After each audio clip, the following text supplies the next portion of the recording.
Okay, so today we're going to be diving into something that I think a lot of people find really intriguing and maybe even a little bit mysterious, and that's manifestation. Hmm. You've probably heard of the law of attraction. Maybe you've even, dabbled in affirmations, visualizations, things like that. Right. But today we're really going beyond the basics Yeah, to explore like the how and the why behind it all. Right. exactly. So, So it's really about understanding this fascinating interplay between our internal world, our thoughts, our beliefs, our emotions, yeah. and then the external reality that we experience. Right, because it can't just be about like wishing on a star and hoping for the best, right? Right. There's got to be more to it. Absolutely. Yeah. Think of it like this. We are all made up of energy vibrating at different frequencies. Okay. And just like a magnet attracts metal, our dominant frequencies are going to attract similar energies from the world around us. This is Mm-hmm. where physics actually meets manifestation. Okay, hold on. You're going full on quantum physics on me already. Well, not to get too technical, but Okay. quantum physics suggests that matter, everything around us, exists in a state of potential until it's observed. Okay. Our thoughts and emotions actually play a role in collapsing these possibilities into our actual experiences. So my mind is basically shaping my reality. Yeah. That's a pretty powerful concept when you really think about it. Precisely. And that's where things get really interesting, because if our minds are that powerful, Yeah. then our deeply held beliefs, even the subconscious ones, play a massive role in shaping our reality. Okay, so let's talk about these subconscious beliefs for a second because we're talking about the stuff we might not even realize is like driving our actions and ultimately our results. Yeah, these beliefs often stem from, childhood experiences, societal conditioning, things like that. Right. And they act like a hidden script, influencing our thoughts, our feelings, our actions in ways we might not even be aware of. So how do we even begin to identify those hidden beliefs? I mean, they're subconscious, right? Like by definition, we're not really supposed to be aware of them. Right. That's where things get a little tricky, Mm. but also where the real work begins. Okay. We need to become detectives of our own minds, paying attention to our emotional reactions, especially the negative ones. Okay. Those reactions are often like smoke signals pointing to a deeper rooted belief system. Can you give me like a relatable example? Sure. Let's say you're constantly stressing about money, Right. even when things aren't dire. Mm-hmm. That anxiety, that fear, it's not really about the money itself. Okay. It's likely stemming from a deeper, perhaps subconscious belief about your own worthiness or capability to have abundance. Okay, that makes a lot of sense. Yeah, So those negative feelings, like the anxiety, the fear, those are actually valuable clues. absolutely. They're not something to just be like ignored or suppressed. Yeah. They're trying to tell us something important. They're your internal guidance system saying, hey, Yeah. there's a disconnect here between what you want and what you believe is possible. Hmm. And once you identify that disconnect, you can start to reframe those limiting beliefs. Okay, so reframing those beliefs. How do we actually do that? Because it feels like those negative thought patterns can be so deeply ingrained. It's like trying to rewire a whole circuit board. You're right, it does take conscious effort, Yeah. but our brains are remarkably adaptable. Okay. One powerful technique involves shifting our emotional state from what we call a primal state to a powerful state.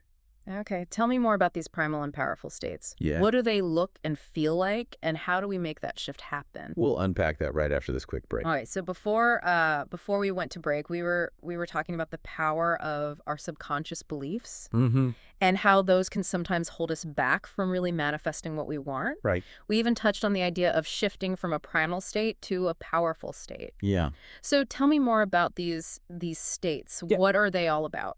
So imagine this. You're faced with a challenge. Okay. Maybe it's a financial setback or a difficult conversation that you've been avoiding. Mhm. How do you typically react? Honestly, my first instinct is usually stress. Okay. Like my heart starts racing. I start overthinking everything. Right there, that stress response. Yeah. That's your primal state kicking in. Okay. It's rooted in our survival instincts, Right. our fight or flight mode. Okay. Think of it as your brain's way of trying to protect you Right. from any perceived threats. Okay. So primal equals stress, anxiety, fear. Basically all the fun stuff we usually try to avoid. Exactly. So what about the powerful state then? What does that feel like? The powerful state is where the manifestation magic really happens. Okay. It's about tapping into feelings of joy, gratitude, love, peace, Mm-hmm.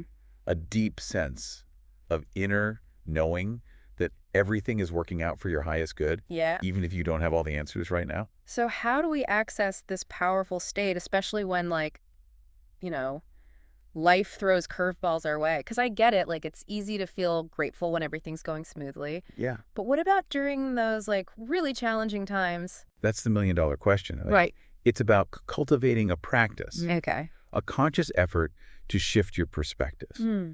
It's not about denying the existence of challenges, Okay.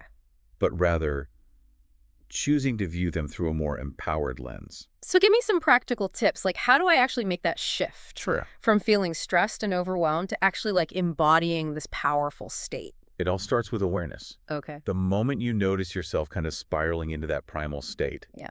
hit pause, take a few deep breaths, Okay. and then ask yourself, what's one thing, no matter how small, that I can feel grateful for in this moment? I can see how focusing on gratitude could help kind of shift your perspective, even if it's just appreciating a sunny day or, a good cup of coffee. Exactly. Yeah. It's about training your mind to focus on the good, to find those silver linings. Okay. And the more you practice this, the easier it becomes to access that powerful state, even amidst challenges. Yeah. Remember, your energy is your most valuable asset when it comes to manifestation. This is all starting to make sense, but there's still this part of me that's like, what about action? Yeah. Like, is it really enough to just think positive thoughts and feel grateful? Like, don't we actually have to do something? Absolutely. Action is crucial, Okay. but not the kind of action that comes from a place of force or desperation. It's about aligned action. Aligned action. Okay. Think of it like this. You can have all the desire in the world, Okay. but if your actions are out of alignment with that desire, you will constantly be met with resistance. So how do we make sure our actions are aligned with our desires? How do we know the difference between, like, inspired action and just, blindly, like, checking things off a to-do list? That's where things get really interesting. Okay. Remember how we talked about your energy being like a magnet? Yeah. When you're in a state of alignment, action feels effortless. It flows. You're not forcing or struggling. You're just moving in sync with the natural rhythm of the universe. I love that analogy. It's about finding that sweet spot where, like, our desires, our beliefs, and our actions are all kind of vibrating at the same frequency. Exactly. But what happens when we hit a snag? What if we're feeling anything but aligned, like doubtful, impatient, discouraged? How do we get back on track? That's a great question and a perfect segue into discussing resistance. Okay, resistance. It sounds like that's kind of the ultimate buzzkill when it comes to manifestation. Yeah, you could say that.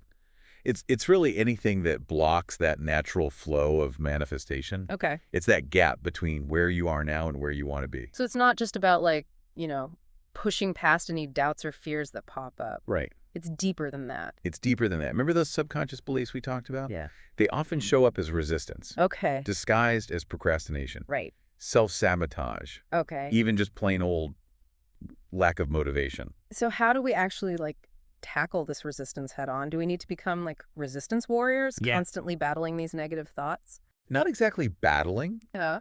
Think of it more like becoming an observer. Okay. When you feel resistance creeping in, Yeah. don't judge it. Okay. Don't try to push it away. Mhm. Just acknowledge it. Say to yourself, interesting. There's some resistance here. Okay. What can I learn from this? Okay, so instead of getting, like, frustrated or giving up when we encounter resistance, we should almost get curious about it. Yeah, Like, what's the message behind it? exactly. Resistance is often a sign that there's a misalignment somewhere. Okay. Maybe a belief that needs reframing, Mm-hmm. an action that needs to be taken, Right. or even just a deeper understanding of what you truly desire. It's like resistance is kind of like a signpost almost guiding us towards areas where we need to do some inner work or make some adjustments in our outer world. Exactly. Yeah. It's about becoming aware of the stories we're telling ourselves, Mm-hmm. the limiting beliefs that might be holding us back, Right. and then consciously choosing to rewrite those stories. This has been incredibly eye-opening. Good. So to kind of recap, I guess, manifestation, it's not just about thinking positive thoughts. Right. It's about aligning our thoughts, our beliefs, our actions, our energy with what we want to create. Yes. It's about understanding the power of our subconscious mind and learning how to consciously direct that power. Well said. Mm-hmm. It's a journey of self-discovery and empowerment, Yeah. and it's available to everyone. And I think that's a really important point to emphasize because sometimes it can feel like, Right. this is reserved for certain people or whatever. Yeah. But the truth is we all have this power within us. Absolutely. Oh. And the most important takeaway, Yeah. remember, you are not alone in this journey. We all experience those moments of doubt, those waves of resistance. The key is to keep learning, keep growing, and most importantly, keep believing in your own infinite potential. Beautifully put. Thank you. It sounds like manifestation is less about like magic and more about really mastering our own inner world. You could say that. Yeah. It's about becoming the conscious creators of our own reality. Yeah, that's a powerful thought to end on. Yeah, right. So to all of you listening out there, the next time you set an intention, remember, you've got the power within you to make it happen. Trust the process, stay curious, and keep those vibes high. Until next time.